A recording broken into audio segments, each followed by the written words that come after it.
قلب کے خدام تین طرح کے ہیں۔ ایک وہ جو اسے کسی شے کی رغبت دلائیں، خواہ وہ جلب منفعت ہو یا دفع مضرت ہو۔ اول کی مثال شہوت، بھوک وغیرہ، دوسرے کی مثال غضب ہے۔ اس قسم کے خدام کو ارادہ بھی کہتے ہیں۔ دوسری قسم میں وہ خدام شامل ہیں جو حصول مقصد یا تکمیل ارادہ کے لیے اعضاء کو تحریک دیں، اسے قدرت کہتے ہیں۔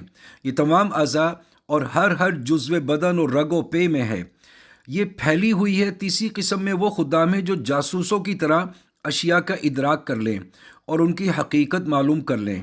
بینائی، سماعت، سونگھنے، چھونے اور چکھنے وغیرہ کی قوتیں اس قسم سے متعلق ہیں۔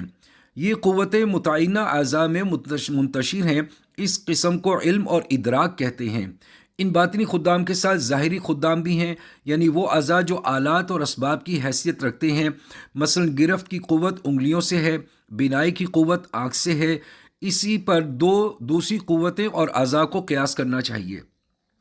ہماری بحث و گفتگو کا محور ظاہری اعضاء نہیں، کیونکہ یہ عالم ظاہری سے ہیں، بلکہ ہم ان باطنی اعوان و خدام سے بحث کرتے ہیں جن کا مشاہدہ آنکھ سے نہیں ہوتا، اور یہ اعوان و خدام قوائے مدرکہ، ادراک کرنے والی قوتیں کہلاتی ہیں۔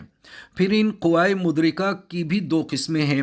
کچھ اور ہیں جو ظاہری اعضاء میں سکونت پذیر ہیں، اور وہ حواس خمسہ ہیں، یعنی سمع، بصر، شم، ذوق اور لمس۔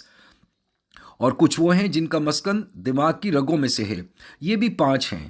چنانچہ آدمی کسی چیز کو دیکھ کر اپنی آنکھیں بند کر لے اور اس کی تصویر اس کا تصور اپنے دل میں یا خیال میں پائے تو اسے خیال کہتے ہیں، اور پھر یہ صورت کسی چیز کے یاد رکھنے سے اس کے ساتھ ہو جاتی ہے، اسے حافظہ کہتے ہیں۔ پھر جو چیز حافظے میں رہ جائے اس پر غور کر کے بعض کو بعض سے ملائے، اور جو بھول جائے اسے یاد کرے، اور بھولی ہوئی صورت ذہن میں دوبارہ آ جائے، اور تمام معنی محسوسات کو حصے مشتقسائے اپنے خیال میں جمع کرے، اسے ذکر، فکر اور حصے مشترک کہتے ہیں۔ اگر اللہ تعالیٰ حفظ، فکر، ذکر اور خیال کی قوتیں پیدا نہ فرماتے تو دماغ ان سے خالی ہوتا۔